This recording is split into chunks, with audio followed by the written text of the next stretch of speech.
Hey everybody, Nick Espinoza, your chief security fanatic here, and today we are talking about information warfare because in an information war, crowdsourcing fact checkers might actually be a bit of an issue. And so this is what I want to talk about today. If you didn't know, Twitter just launched a fact-checking program this past Monday that is designed to bolster its efforts to combat misleading or inaccurate information by allowing operators, or users, to operate in a way that's very similar to how Wikipedia flags things, so that these people can essentially flag what they consider are misleading tweets. Now, this program is called Birdwatch, and it's going to allow users to discuss and provide context to tweets they believe are simply misleading or false. Now, this is a pilot program. It's first going to be rolled out to a small section of Twitter, and this is a pre-selected set of US-based users that are there during the testing stage, and I'll get to that. Now, Twitter's Vice President of Product, Keith Coleman, wrote in a blog post, Birdwatch allows people to identify information in tweets they believe is misleading or false and writes notes that provide informative context. We believe this approach has the potential to respond quickly when misleading information spreads, adding context that people trust and find valuable, and I will get to that as well. Now, while Birdwatch will initially be basically sectioned off to a small part of Twitter, the company said, quote, eventually we aim to make notes visible directly on tweets for the global Twitter audience when there is consensus from a broad and diverse set of contributors. We'll get to that too. Now, no account or tweet is going to be exempt from being flagged, meaning including a president of the United States, for example, which we just went through. And so these bird watchers, if you will be able to add context to tweets by anybody, including news outlets, reporters, and elected officials like the president. So if you recall, Facebook has a similar program where they have basically an army of users on this platform that essentially are vetted and basically selected to identify misleading information and then write this, or write essentially like a rebuttal or flagging this post as misleading. But I think there are a few things that we need to address or think about when we are actually crowdsourcing fact checks like this. And so my first thought is, what does their vetting process entail? How do we know that these chosen people are actually doing their own due diligence for fact checking? I think that's really important. Could I sign up? And if so, what credentials would I need in order to be part of this? Do I just need to be prolific on Twitter? Do my posts look one way or the other? I'm very curious to know that, which leads me to my next thought was, how do we balance confirmation bias? Now, forget political bias, because obviously that is one of the major drivers here. But there are a multitude of biases, whether it comes to science or other verticals or subjects and all of that. So, for example, what happens if one of these fact checkers we find out believes in flat Earth and starts flagging articles that basically disprove flat Earth? What happens then? We tend to want to reinforce, just as humans, our beliefs.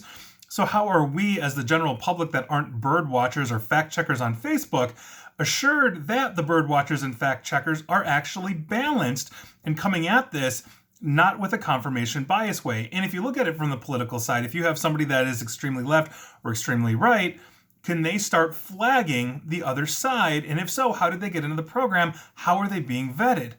Now, how does Twitter or Facebook establish trust with the general public when the trust in them is at an all-time low? Now, if you think about this, with the recent bannings for political reasons and all of that, as you know, former President Trump has been banned. Recently, the My Pillow guy was banned for terms and conditions on Twitter, saying that the election was fraudulent and all this kind of stuff. I think it's going to be hard to convince both sides of the aisle that fact checkers are going to be fair to everyone. And if we take the microcosm, although it's more of a macrocosm, with President Trump or former President Trump, when he was on Twitter, they started putting fact checks out there saying that this tweet could be false or misleading and all of that.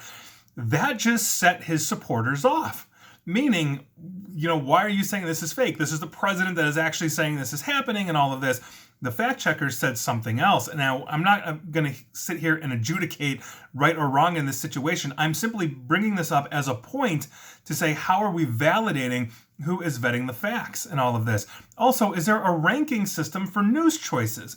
Meaning, if information is coming from multiple sources, are these fact checkers giving a ranking? Are they just applying arbitrarily their own ranking when they see a news source? So how we look at one news source versus another, that's what we're talking about here. Some news outlets have very rigorous vetting and fact checking processes before they print.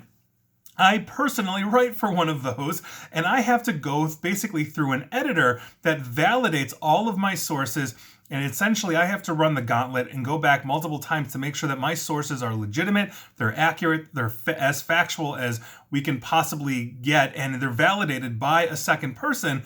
And then I get queued up for publishing. It makes publishing tougher for me, obviously, but I know that at the end of the day, I'm going to be more accurate. Some news sources, though, aren't really news sources. They're either sensational, or they're hyperbolic, or they are straight up false, whether that's an intelligence operation or somebody just putting out what they think is the truth and people picking it up saying, see this? This is correct. Now, the day before, and I'll give you this example, the day before the January 20th inauguration of now President Biden, I read an article that was circulating on QAnon message boards that Biden had actually been arrested for child trafficking. This is before the inauguration. This had no basis in reality, obviously, because the world watched him get sworn in on August 20th, just before noon, Eastern Standard Time in Washington, D.C. Now, I say that to say, how do we know the fact checkers are using reputable sources to refute those posts they disagree with? You know, if you were looking at this, there's going to be a subset out there that said, oh, Joe Biden won the election. They would flag that as false news because their belief system says otherwise, even though the data backs them up. And so I think when we are talking about a situation where we have an all-time low when it comes to trust, it really behooves us to make sure that we are as transparent as possible when we are checking facts. We are showing our work. We are showing our sources. We are understanding our biases and owning them if we have biases, and making sure that we're reading as much as we can just to make sure that what we believe is actually true. So I think this is a very important thing. Again, I'm trying not to get into politics for this. You've probably heard me ad nauseum say that cybersecurity and tech, I think, is agnostic from politics, even though we're not immune from it. And so that's one of those things here. But I'd be curious to know your thoughts on this. If you, for example, were reading something and it got flagged by a fact checker or bird watcher on Twitter or on Facebook, would that stop you? Would you roll your eyes? Would you think that they are just trying to, let's say, oppress an opinion that you believe in? I'd be very curious to hear your thoughts on this, because this is coming, and these are private corporations, so they have the ability to do this. Nothing is stopping them from doing this. Mark Zuckerberg could wake up tomorrow and say, I want to ban everybody with glasses on Facebook, and he could do it. That's his right. So I'm curious to know where all of this fits in, where we're going to see this and how a Facebook and a Twitter can reestablish trust. Forget the data mining side of this, which I've railed against all of these platforms for. We're talking purely about information delivery that is being delivered by individual users, picking up whatever source they want, and then other individual users fact-checking them. That is your news of the day. And please like, share, follow me here on Facebook and Twitter at NickAESP. And please feel free to subscribe to me at YouTube as well. And as always, stay safe and stay online. Thanks, everyone.